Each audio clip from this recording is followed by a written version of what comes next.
আল্লাহ পাক রব্বুল আলামিন ডাক দিয়ে বলতেছে, গোলাম চিন্তার কারণ নাই, টেনশনের কারণ নাই, কোরআন কারীম রিডিং পড়তে পারো না তো কি হয়েছে? এ বান্দা, আমি মালিক তোর উপর দয়া আর মায়া করে কোরআনে কারীমের ছোট্ট একটা সূরা নাজিল করে দিয়েছি, যেই সূরার নাম হলো সূরাতুল ইখলাস। কুল হু সূরা একবার পড়বি, তোর মা বাবার কবরের মধ্যে 10 পারা কোরআন তেলাওয়াতের সওয়াব আমি আসমানের মালিক আল্লাহ পৌঁছায় দিয়ে দেব।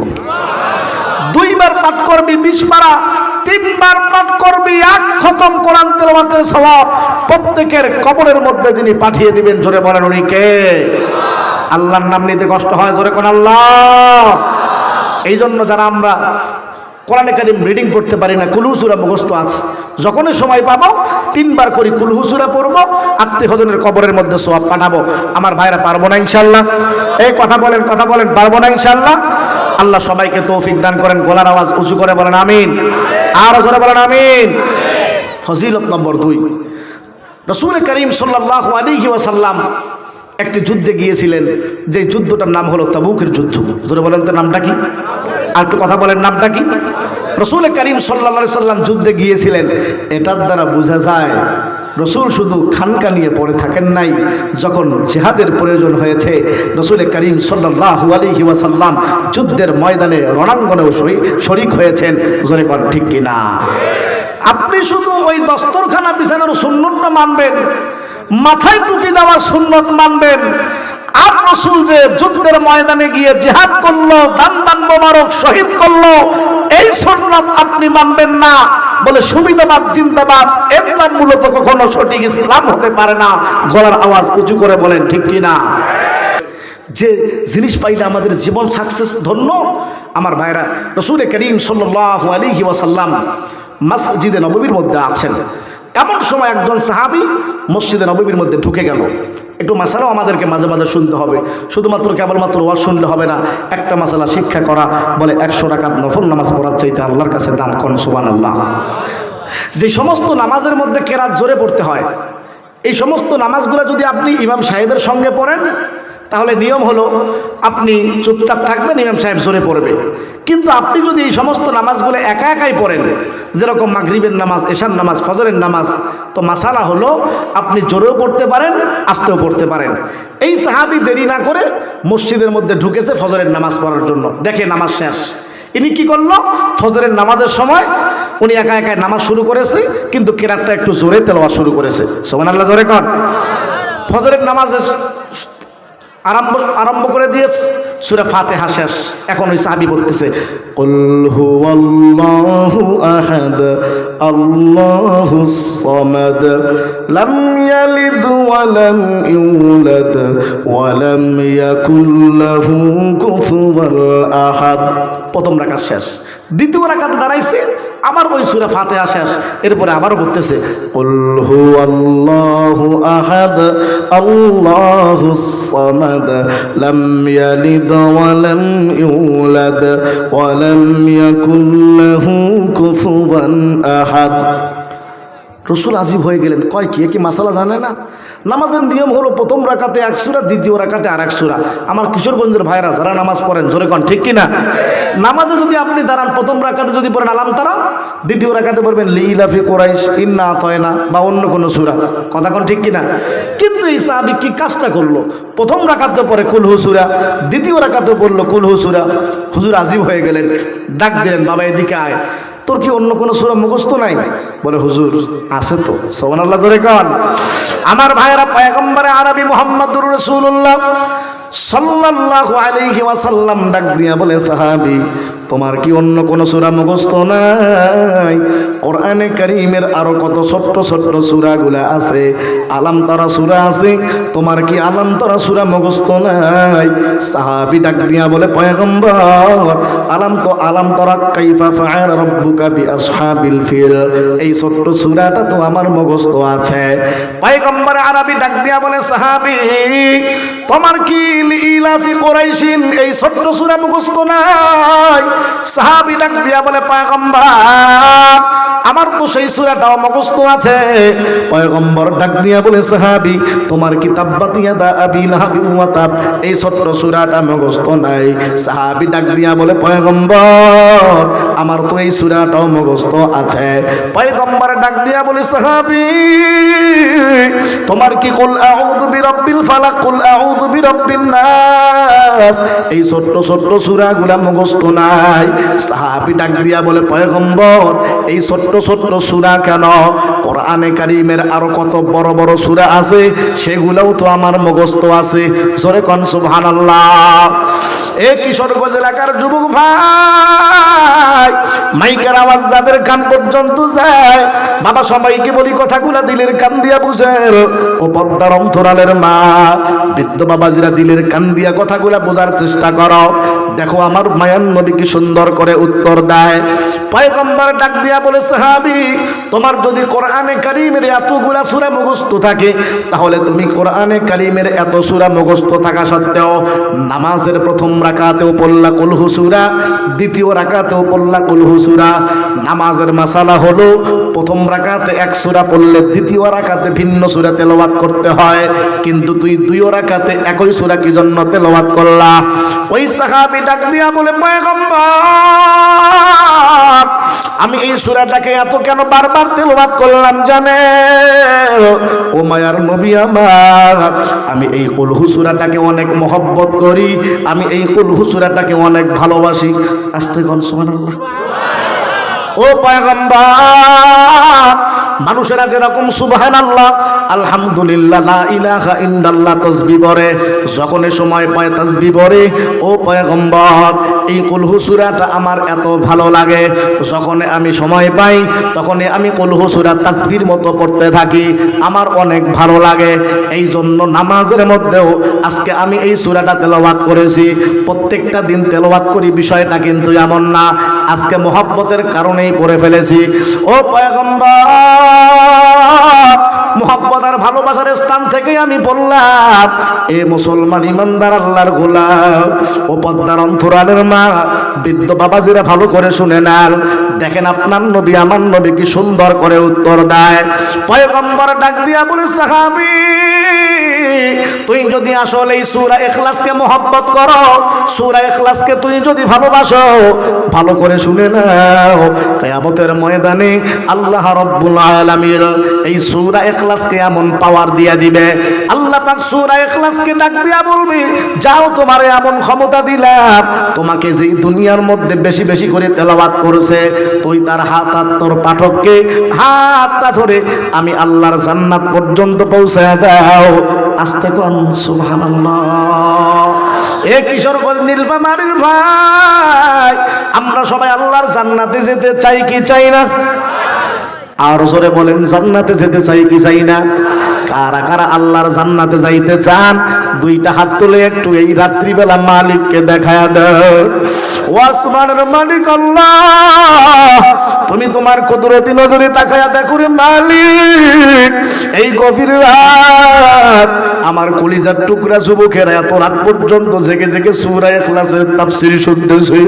আয় আল্লাহ, যুবকেরা চাইলে ইউটিউব ফেসবুক দেখে দেখে সময় কাটাইতে পারত, ক্রিকেট খেলা দেখে দেখে সময় কাটাইতে পারত, আমার বৃদ্ধ বাবাজিরা চাইলে ল্যাপ কম্বল গায়ে দিয়ে ঘুমাইতে পারত। ওই আমার পদ্মার অন্তরালের মা বোনেরা সারাটা দিন কাজ করে করে ক্লান্ত, এখন তাদের ঘুমানোর কথা, কিন্তু আমার মা বোনেরা না ঘুমাইয়া এত রাত পর্যন্ত জেগে জেগে কোরআনের আলোচনা শুনতেছে রে আল্লাহ। আল্লাহ তুমি মেহেরবান, আল্লাহ তোমার পয়গম্বরের হাদিস সূরা ইখলাসের আমল করলে সূরা ইখলাস নাকি সুপারিশ করে জান্নাতে পৌঁছায়া দিবে। ও মালিক, আমরা সবাই জান্নাতের পাগল, আমরা সবাই জান্নাত চাই।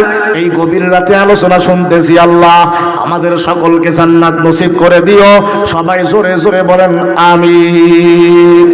আরো জোরে বলেন, আরো জোরে বলেন আমিন। আমার ভাইয়েরা, শুরুতেই বলেছিলাম এই সূরাটা এমন একটা সূরা, আরে সূরাটা ছোট্ট হতে পারে কিন্তু এর মধ্যে এমন কিছু আমল আছে যদি আমরা করতে পারি দুনিয়া এবং আখিরাতের মধ্যে সফলতা যিনি দিবেন, জোরে বলেন তো উনি কে? আরো জোরে বলেন, জোরে বলেন কে? এজন্য আগেই বলেছিলাম এমন একটা ফজিলত শোনাবো বলে সেটা আমাদের জীবনের টার্গেট, আশা আকাঙ্ক্ষা, সেটা হলো জান্নাত পাওয়া। বলে সূরা ইখলাসের আমল করেন, জান্নাত দিবেন কে? কথা বলেন কে? আমল করবেন তো ইনশাআল্লাহ? কথা বলেন যুবকেরা কথা কাও করবেন তো ইনশাআল্লাহ? আল্লাহ সবাইকে তৌফিক দান করেন, জোরে বলেন আমিন। ফজিলত নম্বর 4, এটা বলেই শানে নুজুল বলবো, তারপরে তাফসিরের দিকে চলে যাব। কষ্ট হচ্ছে আপনাদের? পিছনের ভাইদের মনে কষ্ট হচ্ছে? এই পিছনের ভাইরা কি বলেন, চলবে ইনশাআল্লাহ? আল্লাহ সকলের জজবাকে কবুল করো, সবাই জোরে বলেন আমিন। আমি শুরুতে বলেছিলাম এই ছোট্ট সূরাটা এমন একটা সূরা বলে যেই সূরার মাধ্যমে বান্দা শুধুমাত্র আখিরাতে না দুনিয়ার মধ্যেও ফায়দা লাভ করবে। সুবহানাল্লাহ, জোরে কর। এখন পর্যন্ত 3টা যে ফজিলত আপনাদেরকে শুনেছি বলে সবগুলো আখিরাত কেন্দ্রিক ফজিলত। এখন যে সূরাটা আমি আপনাদেরকে, যে ফজিলতটা আপনাদেরকে শোনাবো বলে এই ফজিলতটা হলো দুনিয়া কেন্দ্রিক ফজিলত। বলে কি সেই ফজিলত? বলে আল্লাহ পাকের রসুলের হাদিস, বলে কেউ যদি সূরা ইখলাসের আমল করে বলে আল্লাহ পাক দুনিয়াতেও তাকে উপকার দান করেন। বলেন সুবহানাল্লাহ। বলে হুজুর কি সেই হাদিস? মাইকের আওয়াজ যাদের কান পর্যন্ত যাচ্ছে, বিশেষ করে ব্যবসায়ী ভাইয়েরা যারা আছেন একটু দিলের কানটা লাগান। এখন পর্যন্ত রাস্তাঘাটে ঘোরাফেরা করছেন, প্যান্ডেলে ঢোকেন নাই, আওয়াজ কানে যাচ্ছে, একটু দিলটা লাগান। আমরা তো সবাই দুনিয়ার পাগল, দুনিয়াবি কি ফজিলত হবে এই সূরার মাধ্যমে দেখেন আমি আপনাদেরকে শোনাই। মা বোনেরা ভালো করে শুনবেন আমার ভাইরা। রাসূল করিম সাল্লাল্লাহু আলাইহি ওয়াসাল্লামের দরবারে একজন সাহাবী আসলেন, এসে বলছে হুজুর টাকা পয়সা অনেক ইনকাম করি কিন্তু বরকত পাচ্ছি না। এই দিক দিয়ে ইনকাম করি আর এক দিক দিয়ে চলে যায়, ওদিক দিয়ে ইনকাম করি আর এক দিক দিয়ে চলে যায়, সম্পদে কোনো বরকত পাচ্ছি না। আমাদের মধ্যে তো এরকম হয়, মাসে 50,000 60,000 টাকা ইনকাম করে, মাস শেষ হলে 10,000 টাকা ঋণ আছে না নাই? এই কথা বলেন আছে না নাই? কিন্তু আপনার মসজিদের ইমাম সাহেব, আপনার মাদ্রাসার হুজুর 10,000 টাকা ইনকাম করে, 12,000 টাকা বেতন, তাও মাঝে মাঝে বাকি। তারপরেও দেখবেন হুজুরের জামাটা মাশাআল্লাহ কত সুন্দর, হুজুরের চেহারাটা কেমন জানে আপেলের মতো টকটকা, কোনো রকমের সমস্যা নাই, চিন্তার কোনো ভাব নাই। জোরে বলেন তো 10,000 টাকার মধ্যে বরকত যিনি দেন উনি কে? কথা বলতে হবে কে? এই সাহাবী রসুলের কাছে আসলেন, এসে বলছে হুজুর এমন একটা আমল শিখান না, ওই আমলটা যদি করি আল্লাহ যেন আমার সম্পদে বরকত দেয়। সুবহানাল্লাহ, জোরে কর। রসুল বললেন সাহাবী আমল শিখবা? বলে হুজুর শিখবো তো। বলে আমি তোকে যে পদ্ধতিতে আমল করতে বলেছি এ পদ্ধতিতে আমল কর, আল্লাহ যদি চায় তোর সম্পদে ইনশাআল্লাহ বরকত দিবেন। সুবহানাল্লাহ, জোরে বলে। আমার ভাইরা, রসুল ওকে আমল শিখালেন, ও আমল করা শুরু করলো। 7 দিন পর দেখা, 5 দিন পর দেখা। রসুলের জিজ্ঞাসা করলেন আমল যে একটা শিখাইছিলাম করছো? বলে হুজুর করছি তো। বলে ফজিলত পাইছো? বলে পাইছি তো। বলে কি ফলাফল পাইছো? বলে হুজুর আপনার কথা মতো আমল যখন শুরু করছি আল্লাহ আমাকে এত সম্পদ দিয়েছে, উটের ঘরের মধ্যে আর উট রাখার জায়গা নেই। আস্তে করে সুবহানাল্লাহ। দুম্বার ঘরে আর দুম্বা রাখার জায়গা নাই, যেই দিকে তাকাই শুধু সম্পদ আর সম্পদ, দিন যত বাড়ে সম্পদ তত বাড়ে। আস্তে কর সুবহানাল্লাহ। আমার কিশোরগঞ্জের ভাইরা, রসুল কিভাবে তাকে আমলটা শিখতে বললেন, কোন পদ্ধতিতে সাহাবী আমল করলো, যেই পদ্ধতিতে আমল করার কারণে আল্লাহ সম্পদে এত বরকত দিয়ে দিল, আমি কি আপনাদেরকে বলবো? কষ্ট হচ্ছে আপনাদের? আর কিছুক্ষণ থাকা যাবে ইনশাআল্লাহ। আল্লাহ কবুল করেন, সবাই জোরে বলেন আমিন। আমার ভাইয়েরা, এই জায়গার মধ্যে আরেকটা কথা বুঝতে হবে। অনেক ভাইয়েরা বলে যে আল্লাহর কাছে নাকি দুনিয়া চাওয়া যাবে না। অনেক মৌলবী সাহেবরা বলবে, দেখবেন বুজুর্গ পীর আউলিয়া যারা, এরা বলে যে আল্লাহর কাছে দুনিয়া চাওয়া যাবে না। আমার ভাইরা, দুনিয়াতে থাকতে হলে দুনিয়ার দরকার আছে না নাই? কথা কন আছে না নাই? আচ্ছা, আমি একটা হাদিস শুনাই, আল্লাহর কাছে যে দুনিয়া চাওয়া যায়, এই মৌলবী সাহেবরা যা বলে আল্লাহর কাছেও যে দুনিয়া চাওয়া যায়, এজন্য একটা হাদিস শরীফ শোনাবো। কষ্ট হবে আপনাদেরকে? কষ্ট হবে আপনাদের? মিশকাতুল মাসাবির মধ্যে হাদিসটা এসেছে। রাসূল করিম সাল্লাল্লাহু আলাইহি ওয়াসাল্লামকে একটা যুবক অনেক মহব্বত করত, অনেক ভালোবাসত। এই যুবকটা রসুলকে এত মহব্বত করে, এত ভালোবাসে, আমার রসুল ওই যুবকটাকে মহব্বত করে ভালোবাসেন। সুবহানাল্লাহ, একটু জোরে কন। হঠাৎ করে কি হয়ে গেল? 2-4 দিন হয়ে যায়, যুবকের কোনো খবর নেই। রসুল টেনশনে পড়ে গেলেন, কি হলো ওর, কি হয়েছে, দেখা যাচ্ছে না কেন? রাসূল করিম সাল্লাল্লাহু আলাইহি সাল্লাম একদিন অন্য কোনো একটা কাজে ওই যুবকের বাড়ির পাশ দিয়ে যাচ্ছিলেন। সাহাবায়ে কেরামরা দেখলেন, কিরে হুজুর দেখে ওই যুবকের বাড়ির পাশ দিয়ে যাচ্ছে। রাসূল করিম সাল্লাল্লাহু আলাইহি সাল্লামকে দেখে সাহাবায়ে কেরামরা চলে আসলেন। আসার পরে ডাক দিয়া বলে, পয়গম্বর আপনাকে একটা যুবক অনেক মহব্বত করতো, অনেক ভালোবাসতো। ও পয়গম্বর, ওই যুবকটা আজকে কয়েকদিন যাবত থেকে আপনার দরবারের মধ্যে যায় না, অসুস্থ অবস্থায় আছে। আপনি কি ওই যুবকের কোনো খবর রেখেছেন? যুবকের কোনো খবর জানেন? পয়গম্বর আরবি ডাক দিয়া বলি, সাহাবাই করম, না না, আমি তো এখনো পর্যন্ত যুবকের কোনো খবর পাই নাই। ওই সমস্ত সাহাবা একরাম গুলা ডাক দিয়া বলে, পয়গম্বর, ওই যুবকের এমন চেহারা হয়ে গেছে, ওর চেহারাটা কঙ্কালের মতো হয়ে গেছে, চেহারাটা পাখির মতো হয়ে গেছে, ওর চেহারাটা দিন যত যাইতেছে চেহারা তত খারাপ হইতেছে। এ কিশোরগঞ্জ এলাকার ভাই, পদ্মার অন্তরালের মা, মাইকের আওয়াজ যাদের কান পর্যন্ত যায়, সবাইকে বলি, বাবা কথাগুলা দিলের কান দিয়ে বুঝো। দেখো অবস্থাটা কি হয়ে গেল। আপনার নবী, আমার নবী মুহাম্মদুর রাসূলুল্লাহ যখন যুবকের অসুস্থতার খবর শুনেছে, যেই কাজের জন্য বের হয়েছিলেন ওই কাজের দিকে না গিয়া আল্লাহর পয়গম্বর অসুস্থ ব্যক্তির সেবা করার জন্য চলে গেলেন। একটু জোরে বলা যায় না সুবহানাল্লাহ? এ কিশোরগঞ্জ এলাকার ভাই, ও পর্দার অন্তরালের মা, এই জায়গার মধ্যে একটা মাসালাও জানতে হবে। বলে, হুজুর হঠাৎ করে আবার কি মাসালা বলবেন? দেখেন, অনেক হাজী সাহেব এমন আছে প্রত্যেকটা বছর বাইতুল্লাহর মধ্যে গিয়ে হজ করে, প্রত্যেকটা বছর উমরা করে, কিন্তু পাশের প্রতিবেশী টাকার অভাবে ঠিক মতো চিকিৎসাও করতে পারে না। আল্লাহর বান্দা হাজী সাহেব বাইতুল্লাহর মধ্যে গিয়ে হজ করে, কিন্তু পার্শ্ববর্তী প্রতিবেশী টাকার অভাবে ঠিক মতো চিকিৎসাও করতে পারে না। হাজী সাহেব একদিনও খবর নেয় না। এমন হাজী সমাজের মধ্যে জোরে বলেন তো আছে না? না। এ হাজী সাহেব, এটা তো আমার পয়গম্বরের সুন্নাত না, এ হাজীটা তো আমার পয়গম্বরের তরিকা না। তুমি প্রত্যেকটা বছর হজ করো, বাধা নাই, প্রত্যেকটা বছর উমরা করো, কোনো বাধা নাই, কিন্তু তোমার প্রতিবেশী যদি অসুস্থ অবস্থায় থাকে, টাকা পয়সার কারণে যদি এরকম ভাবে চিকিৎসা করতে না পারে, বাইতুল্লাহ গিয়ে হজ করা উমরা করা যেমন ইবাদত, প্রতিবেশীর খবর নেওয়াটা এটাও ইবাদত, এটাও আমার পয়গম্বরের সুন্নাহ। জোরে কোন ঠিক কিনা? পয়গম্বরে আরবি দেরি না করিয়া যখন ওই সাহাবীর কথা শুনেছে, পয়গম্বর দেরি না করিয়া ওই সাহাবীর বাড়ির মধ্যে চলে গেল। যাওয়ার পরে দেখে, হায় হায়, এই সাহাবীর অবস্থা কেমন জানি হয়ে গেছে। এ মুসলমান ইমানদার আল্লাহর গোলাম, ও পদ্মার অন্তরালের মা, মাইকের আওয়াজ যাদের কান পর্যন্ত যায়, বাবা কথাগুলা দিলের কান দিয়া বোঝার চেষ্টা করো। দেখো দিলটাকে একটু নরম করা যায় কিনা। আমি ইব্রাহিম খলিল রহমানী ঢাকা থেকে অনেক কষ্ট করে আপনাদের মাঝে এসেছি। বাপদাদার কোনো গল্প কিস্সা বলার জন্য আসি নাই রে বাবা। জগৎ বিখ্যাত তাফসিরের কিতাব তাফসিরে কাবির থেকে আপনাদের আলোচনা শুনাইতেছি, একটু মনোযোগ দিয়ে শুনতে হবে। অবস্থাটা কি হয়ে গেল। আল্লাহর পয়গম্বর মুহাম্মদুর রাসূলুল্লাহ যখন ওই যুবকের চেহারার দিকে তাকায়, পয়গম্বর চোখের পানি আটকায় রাখতে পারে না। আমার নবীর চোখ দিয়েও টপ টপ করে পানি পড়তেছে। হায় হায়, যুবকটার ছেলেটার চেহারা এত সুন্দর ছিল, হঠাৎ করে চেহারাটা এত পাখির মতো কঙ্কালের মতো কি জন্য হয়ে গেল। ডাক দিয়া বলে, ভাই তোর কি হয়েছে, এই চেহারা কেন? ওই সাহাবী ডাক দিয়া বলে, পয়গম্বর, আমি আল্লাহর কাছে একটা দোয়া করেছিলাম, ওই দোয়া করার পর থেকে আমার চেহারাটা কেমন জানি কঙ্কালের মতো হয়ে গেছে, আমার চেহারাটা পাখির মতো হয়ে গেছে। দিন যত যাইতেছে আমার চেহারার অবনতি হইতেছে। আমার মায়ার নবী ডাক দিয়া বলে, সাহাবী, তুই আল্লাহর কাছে কি এমন দোয়া করেছ যার কারণে তোর চেহারার এই অবনতি হয়ে গেছে?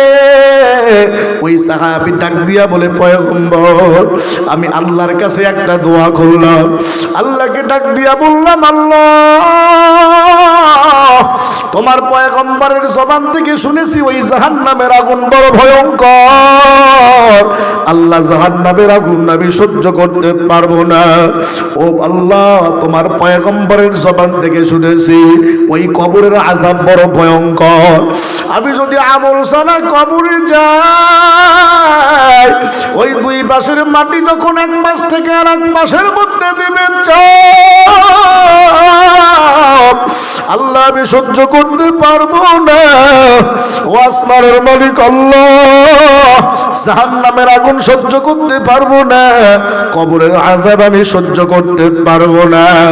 এই জন্য আল্লাহ মরণের পরে আমাকে তুমি যদি কোনো আযাব দিতে চাও, আমাকে যদি কোনো শাস্তি দিতে চাও, আল্লাহ সেই শাস্তিগুলো আমাকে দুনিয়ার মধ্যেই দিয়ে দাও। ও পয়গম্বর, আল্লাহর কাছে যখন আমি এই দোয়া করলাম, আল্লাহ তুমি যা দিবা দুনিয়াতে দাও, মরণের পরে যেন কোনো শাস্তি না হয়।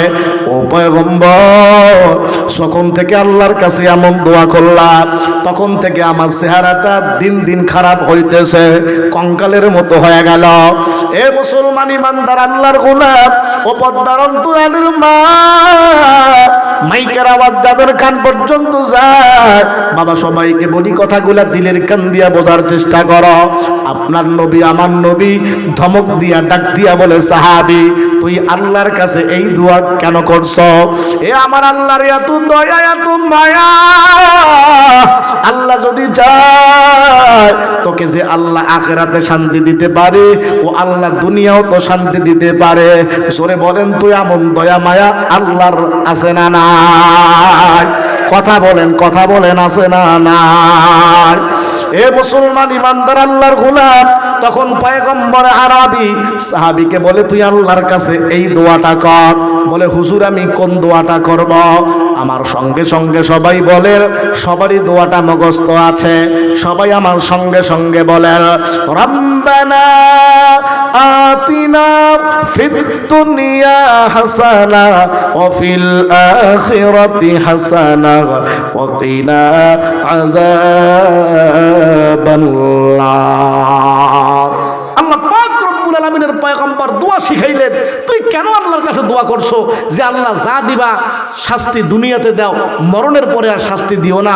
এ আমার আল্লাহর এত দয়া আর মায়া, তুই তো আল্লাহর কাছে দুনিয়াও চাবি আখিরাতও চাবি, মালিকের কাছে দোয়া করবি, রব্বানা ও আমার রব আতিনা আমাদেরকে দান করো, ফিদ দুনিয়ায় পার্থিব জীবনে দান করো, হাসানা মানে কল্যাণ, দুনিয়াতে যাতে শান্তিতে থাকতে পারি, আল্লাহ তুমি আমাকে কল্যাণ দান করো। এ সুবহানাল্লাহ জোরে কর। শুধু কি দুনিয়াতে? বলে যে না না, ওয়াফিল আখিরাতি হাসানা, আল্লাহ আখিরাতের মধ্যেও কল্যাণ দাও, ওয়াকিনা আযাবান্নার, জাহান্নামের আগুন থেকে নাজাত দাও। তুই তো মালিকের কাছে এ দোয়া করবি যে আল্লাহ দুনিয়াও শান্তি দাও, আখিরাতেও শান্তি দাও। আল্লাহর কাছে দুনিয়াও চাবি আখিরাতেও চাবি। এই জন্য আমার ভাইরা, দুনিয়া চাওয়া আল্লাহর কাছে খারাপ না, দুনিয়া হওয়াও তো আল্লাহর কাছে খারাপ না। জোরে কোন ঠিক কিনা? দুনিয়া যদি খারাপই হইতো, হযরত সুলাইমান আলাইহিস সালামকে তো আল্লাহ সারা পৃথিবীর বাদশা বানাতেন না। দুনিয়া যদি খারাপই হইতো, বাবা ইব্রাহিম আলাইহিস সালামকে তো আল্লাহ তাআলা সম্পদের মালিক বানাতেন না। দুনিয়া যদি খারাপই হইতো, হযরত আইয়ুব আলাইহিস সালামকে আল্লাহ পাক জমিদার বানাতেন না। দুনিয়া যদি খারাপই হইতো, আপনার নবী আমার নবী বিশ্ব নবী মুহাম্মদুর রাসূলুল্লাহ সাল্লাল্লাহু আলাইহি ওয়াসাল্লাম এতিম ছিলেন, অসহায় ছিলেন। আম্মাজান খাদিজার সঙ্গে বিবাহের মাধ্যমে খাদিজার সব সম্পত্তি রাসূলকে দেওয়ার মাধ্যমে আল্লাহ পাক পয়গম্বরকে ধনী বানিয়ে দিতেন না। জোরে কান ঠিক কিনা? সুতরাং বোঝা গেল দুনিয়া খারাপ না, তবে দুনিয়া যদি আসে আল্লাহর তরিকা পদ্ধতি রাসূলের সুন্নত মোতাবেক আল্লাহর নিয়ম অনুযায়ী চালাতে হবে। কথা কোন ঠিক কিনা? কথা বলেন ঠিক কিনা? এজন্য এই সাহাবী রাসূলের কাছে বলেন, হুজুর আমার একটু দুনিয়া দরকার, সম্পদ দরকার, সম্পদে একটু বরকত দরকার। এই সাহাবী শুধু রাসূলের কাছে দুনিয়া চায় নাই, সম্পদ চায় নাই, এমনকি রাসূলের সাহাবী হযরত আনাস রাদিয়াল্লাহু তাআলা আনহুর মা রাসূলের কাছে আসলেন, এসে বললেন যে হুজুর আমার সন্তান আনাস, ওর জন্য একটু দোয়া করে দেন না, আনাসকে যেন আল্লাহ সম্পদওয়ালা বানায় দেয়। রাসূল দোয়া করলেন, আল্লাহ তুমি আনাসকে সম্পদওয়ালা বানায় দাও। রাসূল দোয়া করতে দেরি, আল্লাহ কবুল করতে দেরি করলেন না, আনাস সম্পদওয়ালা হয়ে গেল। আর একটু আস্তে কর সুবহানাল্লাহ, আস্তে কর সুবহানাল্লাহ। এজন্য রাসূল অনেক সাহাবীর জন্য এই দোয়াটা করেছেন। এজন্য আমার ভাইরা, ওই সাহাবী কি পদ্ধতিতে আমল করলো, যেই পদ্ধতিতে আমল করার কারণে আল্লাহ ওকে সম্পদওয়ালা বানিয়ে দিয়েছেন। বলে উটের ঘরে উট রাখার জায়গা নাই, দুম্বার ঘরে দুম্বা রাখার জায়গা নাই। কোন পদ্ধতিতে আমল করেছে আমাদের জানার দরকার আছে না নাই? মনতে জানতে মনে চায় কি চায় না? কষ্ট হচ্ছে আপনাদের? কষ্ট হচ্ছে? আমার ভাইরা দেখেন অবস্থা কি হয়ে গেল। সংক্ষিপ্ত করে বলছি, রাসূল কারীম সাল্লাল্লাহু আলাইহি ওয়াসাল্লাম সাহাবীকে ডাক দিয়ে বলে, সাহাবী যখন তুই বাড়ির মধ্যে ঢুকবা, দরজার মধ্যে দাঁড়ায়া দাঁড়ায়া কয়েকবার পড়বা, কুল হুয়াল্লাহু আহাদ আল্লাহুস সামাদ লাম ইয়ালিদ ওয়া লাম ইউলাদ ওয়া লাম ইয়াকুল লাহু কুফুয়ান আহাদ। পয়গম্বর আরবি সাহাবীকে ডাক দিয়া বলে, সাহাবী, যখন তুই ঘরের মধ্যে ঢুকবা তখনও তুই পড়বা কুল হুয়াল্লাহু আহাদ। যখন তুই দোকানের মধ্যে যাইবা দরজার মধ্যে দাঁড়াইয়া কয়েকবার পড়বা কুল হুয়াল্লাহু আহাদ। দোকানের মধ্যে ঢোকার পর এখন তোমার কাছে কাস্টমার নাই, এখন তুমি পড়ো কুল হুয়াল্লাহু আহাদ। আর আল্লাহকে ডাক দিয়া বলো, আল্লাহ, তোমার পয়গম্বরের জবান থেকে শুনেছি কেউ যদি ব্যবসার বরকতের নিয়াতে সূরা ইখলাস তেলাওয়াত করে আল্লাহ তুমি নাকি ব্যবসার মধ্যে বরকত দান করো। এ সাহাবী, তুই আল্লাহর কাছে এই বরকতের নিয়াতে সূরা ইখলাস যখনই সময় পাবা তখনই তেলাওয়াত করবা, দেখবা এই সূরা ইখলাসের এত পাওয়ার। এই নিয়াতে সূরা ইখলাস যদি তেলাওয়াত করতে পারো আল্লাহ তোমার সম্পদে বরকত দিবে। ওই সাহাবী আমল করা শুরু করলেন। পয়গম্বরকে সাহাবী ডাক দিয়া বলে, পয়গম্বর, আপনার কথা মতো যখন আমি বরকতের নিয়াতে সূরা ইখলাস তেলাওয়াত করা শুরু করলাম আল্লাহ পাক আমার সম্পদে এত বরকত দিছে, আমার উটের ঘরে এখন আর উট রাখতে পারছি না, দুম্বার ঘরে আর দুম্বা রাখতে পারছি না, সেই দিকে তাকাই শুধু সম্পদ আর সম্পদ। আমিও খাই, আমার প্রতিবেশীরাও খায়, তারপরেও সম্পদ কমে না। দিন যত বাড়ে সম্পদ তত বাড়ে। আস্তে কোন সুবহানাল্লাহ। আর একটু জোরে বলা যায় না সুবহানাল্লাহ? আমার ভাইরা কষ্ট হচ্ছে মনে আপনাদের, অনেক ভাইরা বলে হুজুর থাকতো আর দরকার নেই, অনেক ওয়াজ করেছেন, দোয়া করে দেন চলে যাই। আর কিছুক্ষণ চলবে ইনশাআল্লাহ। কষ্ট হচ্ছে আমাদের, অনেক দূরে আমাকে যেতে হবে। আমার ভাইরা, এতক্ষণ পর্যন্ত আপনাদের সূরা ইখলাসের শুধু ফজিলত শুনালাম। বলেছিলাম 3টা পয়েন্টে আলোচনা করব। প্রথম নম্বর পয়েন্ট শেষ, আরও অনেক ফজিলত আছে, সবগুলো বলতে পারছি না, একটু 4টা গুরুত্বপূর্ণ ফজিলত আপনাদেরকে শুনাইলাম। আল্লাহ আমল করার তৌফিক দেখ, বলেন আমিন।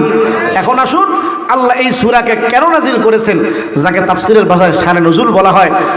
দুইটা শানে নুজুল আছে, 2টা বলতে পারছি না, 2 মিনিটের মধ্যে একটা বলে দিচ্ছি, কষ্ট হবে আপনাদের। একবার মক্কার আবু জেহেল, উতবা, শাইবা, ওলীদ ইবনে মুগীরা, মক্কার কাফেররা রাসূল করিম সাল্লাল্লাহু আলাইহি ওয়াসাল্লামের কাছে আসলো। এসে বলল, মুহাম্মদ সাল্লাল্লাহু আলাইহি ওয়াসাল্লাম, বলে মুহাম্মদ, তুই যে আল্লাহর ইবাদত করো আমাদেরও মনে চায় সে আল্লাহর ইবাদত করা, কিন্তু মুহাম্মদ তোমার আল্লাহর পরিচয় তো আমরা জানি না। তোমার আল্লাহর বাবাকে, নাউজুবিল্লাহ জোরে কর। মুহাম্মদ, তোমার আল্লাহর মাকে, নাউজুবিল্লাহ জোরে কর। তোমার আল্লাহর সন্তান কয়জন? আল্লাহর জাত ও সিফত নিয়ে আজে বাজে কথাবার্তা শুরু করেছে। রসুল আর ঠিক থাকতে পারলেন না, রসুল আর ঠিক থাকতে পারলেন না, রসুল আর দেরি করলেন না। আল্লাহকে ডাক দিয়ে বলতেছে, আল্লাহ, এতদিন পর্যন্ত এই কাফের বেঈমানরা আমাকে অনেক জুলুম করেছে, আমাকে নির্যাতন করেছে, তায়েফের ময়দানে রক্ত ঝরিয়েছি, আমার খাব্বাবকে মারছে, খুবাইবকে মারছে, আমাকে নির্যাতন করেছে, মরার প্রাণ পর্যন্ত করেছে, সুমাইয়াকে শহীদ করে দিয়েছে, কিছু বলি নাই। ও আল্লাহ, তোমার জাত ও সিফাত নিয়ে কথা বলতেছে, আর সহ্য হয় না, আসমান থেকে জিবরাইলকে পাঠায়া দাও এদের দাঁত ভাঙা জবাব দেওয়ার জন্য। আল্লাহ পাক বলে, রসুল চিন্তা করেন না, আমি জিবরাইলকে পাঠায়া দিচ্ছি। জিবরাইল চলে আসলেন, কাফের বেঈমানদের দাঁত ভাঙা জবাব দিয়ে দিলেন, সূরা ইখলাস নাজিল হয়ে গেল। একটু জোরে বলেন আল্লাহু আকবার, আর জোরে আল্লাহু আকবার। আমার সঙ্গে সঙ্গে পড়েন, কুল হুয়াল্লাহু আহাদ আল্লাহুস সামাদ লাম ইয়ালিদ ওয়া লাম ইউলাদ ওয়া লাম ইয়াকুল লাহু কুফুয়ান আহাদ। ইহুদিরা বলে আল্লাহ হলো 2 জন, জোরে বলেন নাউজুবিল্লাহ, কথা বলেন নাউজুবিল্লাহ। এটা ইমানের পরিচয়, ইমানের পরিচয়, এখানে নাউজুবিল্লাহ বলতে হবে, জোরে বলেন নাউজুবিল্লাহ। আমার ভাইরা, ইহুদিরা বলে আল্লাহ হলো 2 জন, একজন হলেন আল্লাহ আর একজন হলো আল্লাহর সন্তান, সে হলো হযরতে উযাইর, সে নাকি আল্লাহর সন্তান। 2 জনে মিলে 2 খোদা, জোরে বলেন নাউজুবিল্লাহ। ওই খ্রিস্টানরা বলে আল্লাহ হলো 3 জন, একজন হলেন আল্লাহ আর একজন হলো মরিয়ম, সে হলো আল্লাহর স্ত্রী, আর হযরতে ঈসা সে হলো আল্লাহর সন্তান। আল্লাহ, ঈসা, মরিয়ম 3 জনেই মিলে 3 খোদা। একটু জোরে বলেন না নাউজুবিল্লাহ। আর ওই হিন্দু ভাইয়েরা যারা হিন্দু পূজা করে, মূর্তি পূজা করে, এরা বলে আল্লাহ 2 জনও না, এরা বলে আল্লাহ 3 জনও না, আল্লাহ 1 লক্ষও না, বলে আল্লাহ 1 কোটিও না। বলে তাহলে আল্লাহ কত জন? ওরা বলে 33 কোটি দেবতা সবগুলাই হলো আল্লাহ। একটু গলার আওয়াজ উঁচু করে বলেন না নাউজুবিল্লাহ। আল্লাহ পাক রব্বুল আলামিন ডাক দিয়া বলে, পয়গম্বর কুল, আপনি বলেন হুয়াল্লাহু আহাদ, আল্লাহ হলো একজন। জোরে বলেন তো আল্লাহ কয়জন? আরো জোরে বলেন, জোরে বলেন আল্লাহ কয়জন? আল্লাহ পাক ডাক দিয়া বলে আল্লাহ 3 জনও না, যেরকম খ্রিস্টানরা বলে, আল্লাহ 2 জনও না, যেরকম ইহুদিরা বলে, 33 কোটি দেবতা এতগুলাও আল্লাহ না, যেরকম হিন্দুরা বলে। আল্লাহ পাক বলে জিবরাইল পয়গম্বরের মাধ্যমে কাফের বেঈমানদেরকে জানায়া দাও হুয়াল্লাহু আহাদ, আল্লাহ তিনি হলেন একজন। জোরে বলেন তো মুসলমান আল্লাহ কয়জন? আর বলতে হবে আল্লাহ কয়জন? এ মুসলমান, এরই নামই তো হলো লা ইলাহা ইল্লাল্লাহ। আল্লাহ ছাড়া অন্য কোনো মাবুদ নাই, আল্লাহ একমাত্র একজন। এরই নাম হলো লা ইলাহা ইল্লাল্লাহ, এরই নাম হলো ঈমান। জোরে কোন ঠিক কিনা?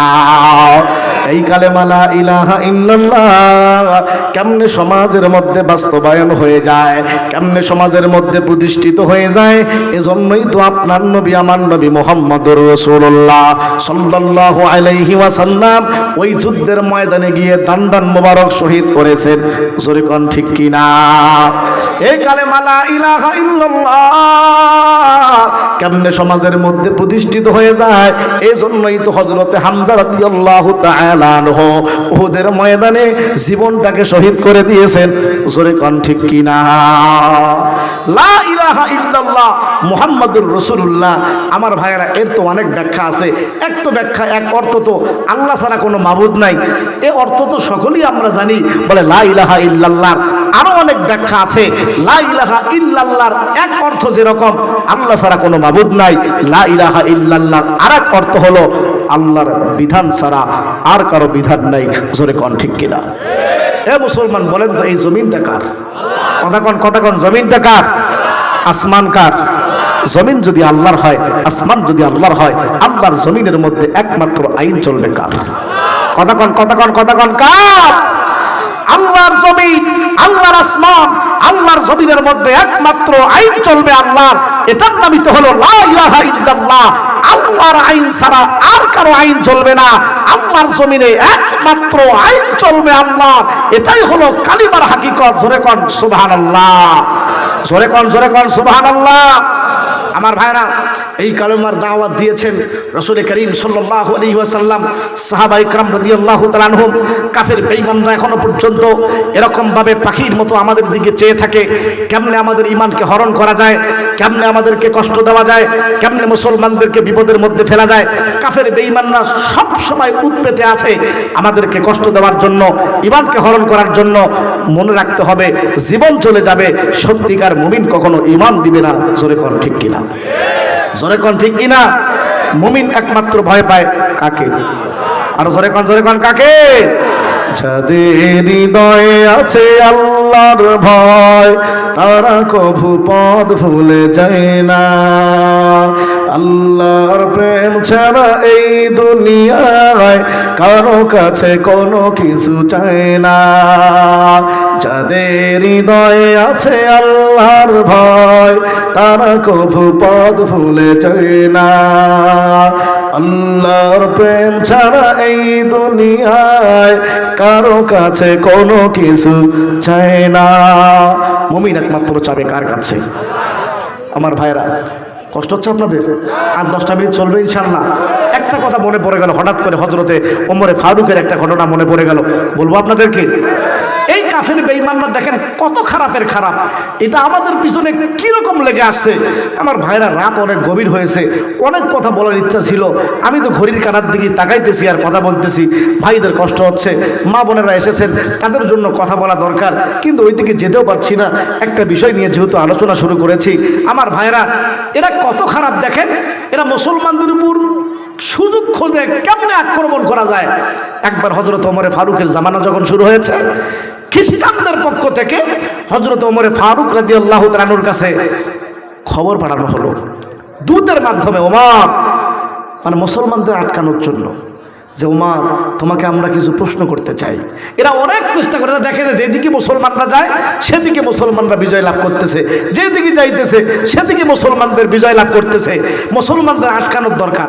এই জন্য ওদের যে বড় বড় শিক্ষিত যারা ছিল, পাদ্রী যারা ছিল, সবগুলাকে একত্রিত করে এরা অনেক কঠিন করে পেশায়া পেশায়া মোটামুটি 4টা প্রশ্ন বানাইছে। জোরে বলেন তো কয়টা? কথা কন কয়টা? অনেক পেশ মারে 4টা প্রশ্ন এরা বানিয়েছে মুসলমানদের আটকানোর জন্য। আমার ভাইরা, কাফের বেঈমানরা যতই সে চক্রান্ত করুক না কেন, মুসলমানদের আটকানোর জন্য মুসলমানদের পক্ষে আছেন কে? জোরে বলেন কে? মুসলমানদের পক্ষে আল্লাহ আছেন। কাফের বেঈমানরা কি করলো? হযরত ওমর ফারুকের কাছে প্রশ্ন পাঠিয়েছে, ওমর তোমার কাছে আমরা কিছু প্রশ্ন জানতে চাই। ওমর প্রশ্নগুলোর জবাব যদি না দিতে পারো, মদিনার মধ্যে হামলা করে মদিনাকে তছনছ করে দিব। নাউজুবিল্লাহ, জোরে কোন। হযরত ওমরের মতো মানুষ চিন্তা করছে যে ওমর যদি একবার চোখ উঠায় তাকায় ওদের কল্লা খুঁজে পাওয়া যাবে না। কিন্তু হযরত ওমর এদিকে গরম হলেন না, কারণ সব জায়গার মধ্যে গরম হওয়া যায় না, মাঝে মাঝে হিকমতের সহিত কাজ করতে হয়। কথা কোন ঠিক কিনা? হযরত ওমর ফারুক গরম হলেন না, বলেন ভাইজান কি কি প্রশ্ন আছে বলেন তো। বলে 1 নম্বরের প্রশ্ন, ওমর 2 জন ভাই একই সঙ্গে জন্মগ্রহণ করেছে, ইন্তেকালও একসঙ্গে হয়ে গেছে, কিন্তু এক ভাইয়ের বয়স আর এক ভাই থেকে 100 বছর বেশি। জোরে কোন তো কত বছর বেশি? আমার কিশোরগঞ্জের ভাইয়েরা, জন্ম মৃত্যু যদি একসঙ্গে হয়, একজনের বয়স আর একজন থেকে 100 বছর বেশি হওয়া সম্ভব? একটু কথা বলেন না, সম্ভব? হযরত ওমর প্রথম প্রশ্ন শুনে বুঝে ফেলেছে এটা তো একটা প্যাঁচ মারছে আমাকে আটকানোর জন্য, মুসলমানদেরকে বেকায়দায় ফেলার জন্য। হযরত ওমর প্রথম প্রশ্ন শুনে বুঝে ফেলেছে। কিন্তু হযরত ওমর বললেন ঠিক আছে, রাগ হলেন না। বলে ভাইজান আরো কোনো প্রশ্ন আছে? বলে আছে তো। বলে আমাদের 2 নম্বরের প্রশ্ন। বলে কি? বলে ওমর এমন একটা জায়গার নাম বলো, এমন একটা দেশের নাম বলো যেই জায়গায় পৃথিবী শুরু লগ্ন থেকে শুধু একবার চাঁদের আলো পৌঁছেছে, কিয়ামত পর্যন্ত সেই দেশের ওই জায়গায় চাঁদের আলো যাবে না।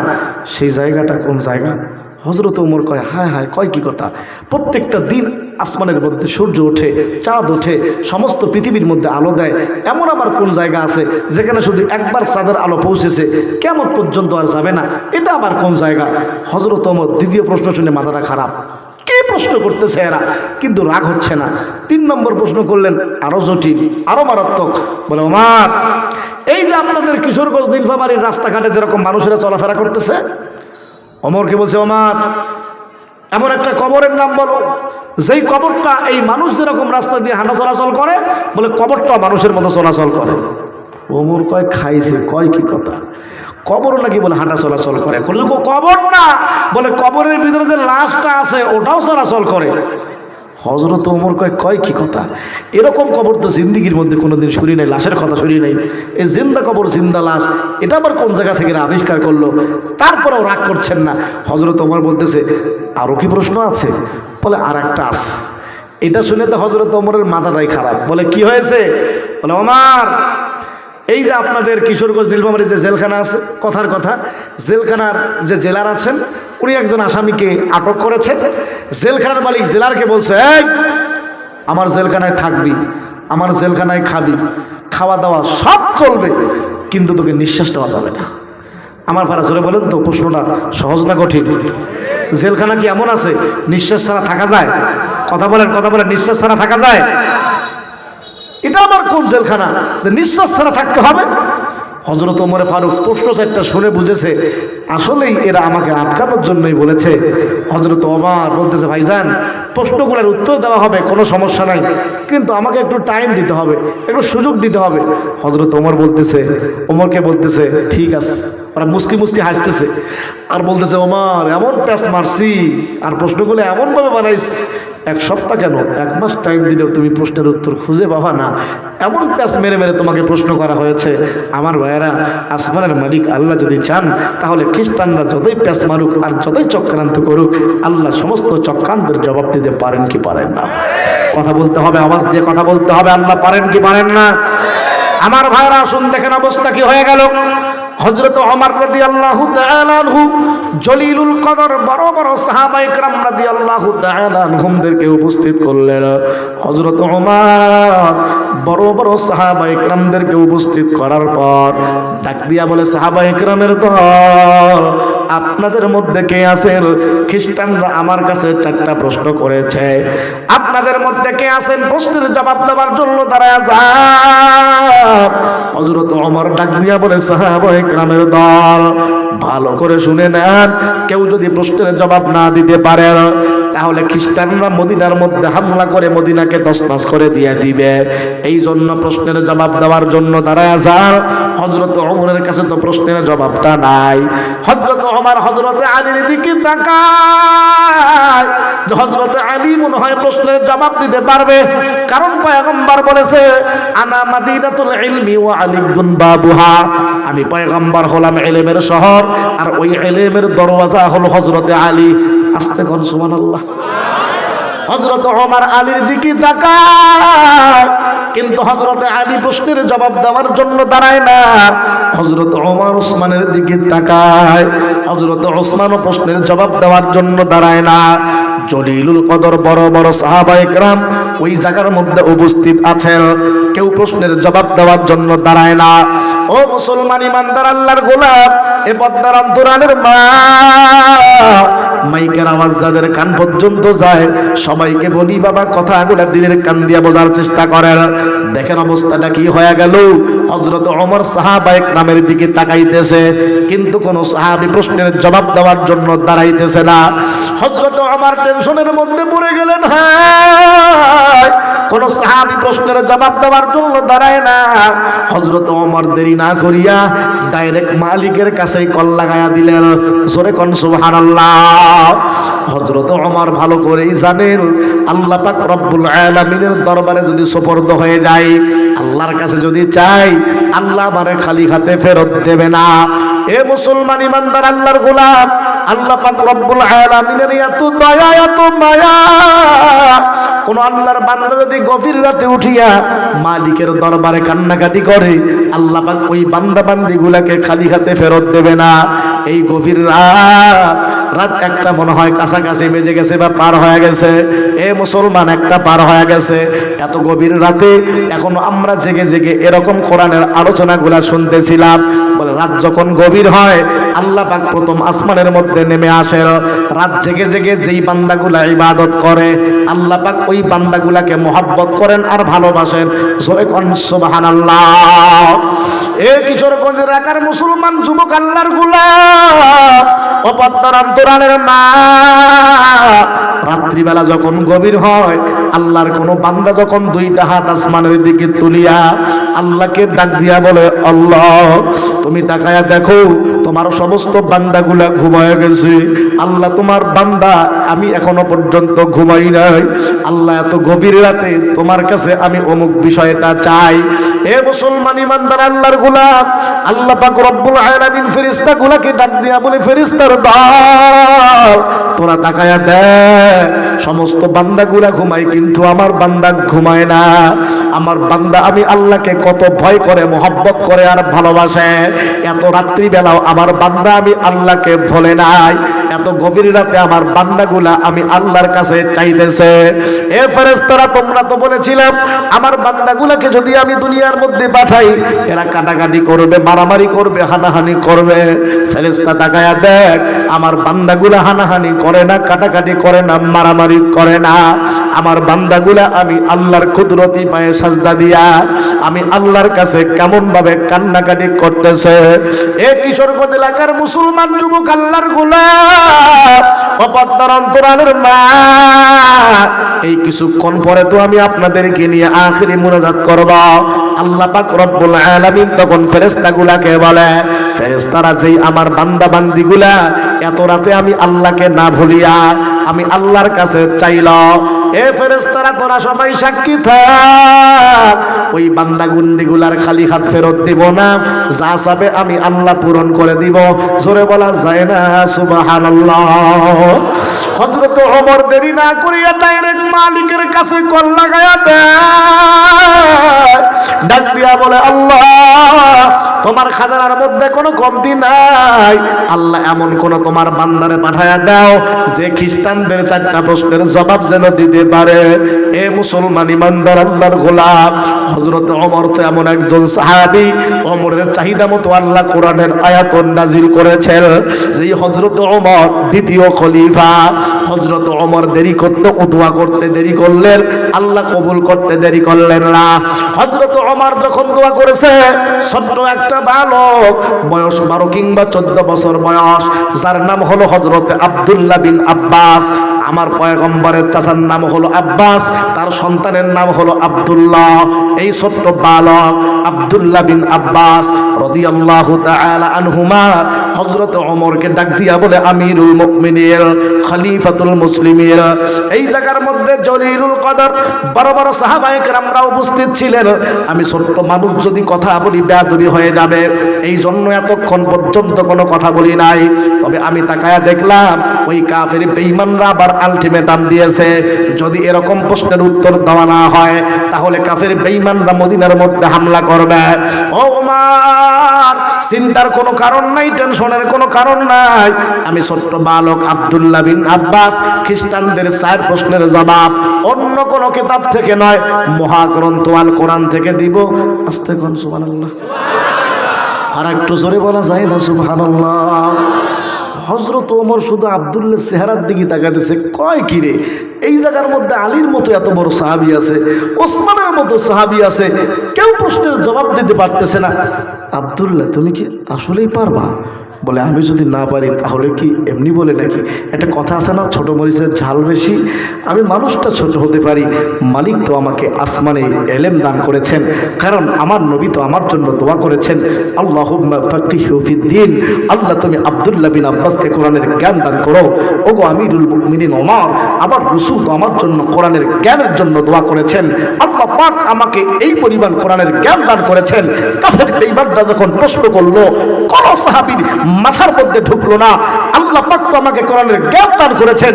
ওরা কোন জায়গার মধ্যে কি কাজটা মারছে, কোন জায়গার মধ্যে কি কাজটা মারলো, সঙ্গে সঙ্গে আমার মেমোরির মধ্যে আটকে গেল। আর এরা তো কোরআনুল কারীমের অমুক আয়াতের কথা বলতেছে, এরা তো কোরআনুল কারীমের অমুক আয়াতের কথা বলতেছে, এরা তো কোরআনুল কারীমের অমুক সূরার অমুক আয়াতের কথা বলতেছে। আল্লাহ পাকের পয়গম্বরের দোয়ার বদৌলতে যেহেতু আমি কোরআনের জ্ঞান পেয়েছি, সুতরাং কাফের বেঈমানদের সব প্রশ্নের জবাব আমার মেমোরির মধ্যে অটোমেটিক আমি বুঝতে পেরেছি। একটু জোরে কন না সুবহানাল্লাহ। আমি ছোট্ট বালক আব্দুল্লাহ বিন আব্বাস অন্য কোন কিতাব থেকে নয়, মহাগ্রন্থ আল কোরআন থেকে সবগুলা প্রশ্নের উত্তর দিব।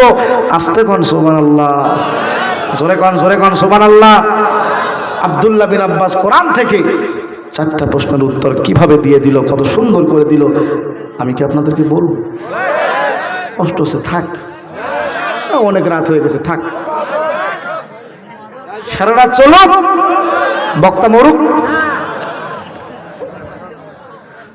চলবে, অনেক রাত হয়েছে। আমার অনেক ইচ্ছা ছিল ভাই আসলে কথা বলার, আমি অনেক শোনেন, আমার অনেক ইচ্ছা ছিল, অনেক আশা ছিল, যে পরিমাণ মানুষ ছিল আলহামদুলিল্লাহ আমার প্রাণটা ভরে গিয়েছিল। আমি আমাদের এই যে কি ভাই কনস্টেবল ভাই, নামটা খেয়াল নেই আমার, কনস্টেবল ভাই আমাকে দাওয়াত দিয়েছেন। ভাইকে আমি বারবার বলেছি যে 10টা পার করেন না, বেশির থেকে বেশি 10:30। এত কষ্ট করে আসছি, মানুষদেরকে একটু শোনাই।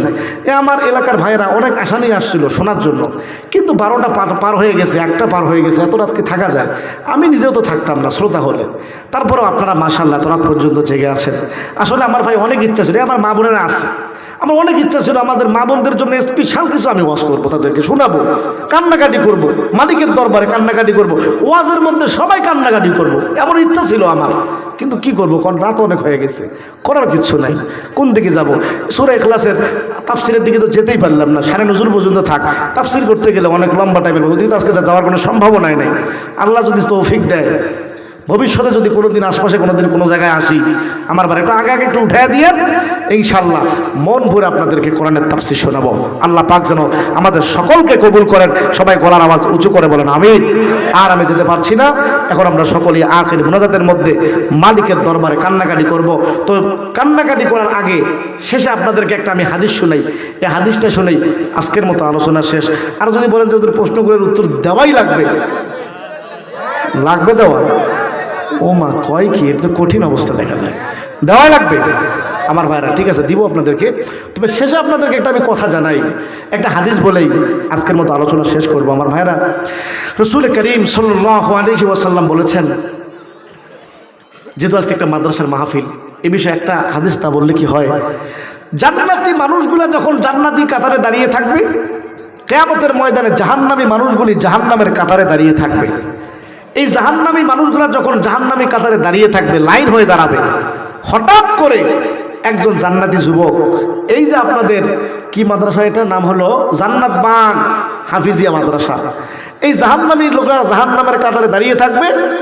এই জান্নাত বাগ হাফিজিয়া মাদ্রাসার একটা ছাত্র, আজকে যে কয়েকটা ছাত্র হাফেজ হয়ে গেল, এরকম কোনো একটা ছাত্র হাফেজ সাহেব জাহান্নামী ব্যক্তিদের সামনে দিয়ে দৌড় মারবে। আপনাদের মধ্যে থেকে কোনো একজন হয়তো দেখে চিনে ফেলবেন, হায় হায়, এ তো ওই ছেলেটা আব্দুর রহিম, এদিকে জান্নাতে যাইতেছে, আমার জন্য তো জাহান্নামের ফয়সালা হয়ে গেছে। ডাক দিয়ে বলবে, ইয়া ফুলান, এ বাবা অমুক, দাঁড়া দাঁড়া দাঁড়া, আমা তারিফুনি, বাবা তুমি কি আমাকে চেনো? তখন হাফেজ সাহেব বলবে, না চাচা আপনাকে তো চিনতেছি না। তখন বলবে, বাবারে চিনতেছিস না? জান্নাত বাগ হাফিজিয়া মাদ্রাসার মধ্যে তুই পড়াশোনা করার জন্য আসছিল বাবা। তোর বাবা অত্যন্ত গরিব ছিল, দারিদ্র ছিল, অসহায় ছিল, টাকা পয়সা দিতে পারে নাই। আমি তোর চাচা আমার বাড়িতে লজিদ খাওয়ায়া তোর হাফেজ হওয়ার জন্য সুযোগ করে দিয়েছি। সুবহানাল্লাহ জোরে কর। বাবা তুই কি এখনো আমাকে চেনো নাই? তোর বাবা অসহায় ছিল, দারিদ্র ছিল, গরিব ছিল, তোদের মাদ্রাসার টিনের প্রয়োজন ছিল, টপ টপ করে পানি পড়েছে, আমি তোর চাচা টিনের ব্যবস্থা করেছি যাতে করে ভালো করে পড়াশোনা করতে পারো। আমাকে চেনো নাই? আমি তো সেই চাচা, তোদের মাদ্রাসার জন্য রড দিয়েছি, সিমেন্ট দিয়েছি, বালু দিয়েছি, যখন যা দেওয়ার দরকার ছিল সব কিছু দিয়েছি। বাবারে আজকে আমি জাহান্নামের কাতারে দাঁড়িয়ে আছি, আমার জন্য জাহান্নামের ফয়সালা হয়েছে, আমার নেকির প্রয়োজন, আজকে একটা নেকি হলেই আমি জান্নাতে যাইতে পারি।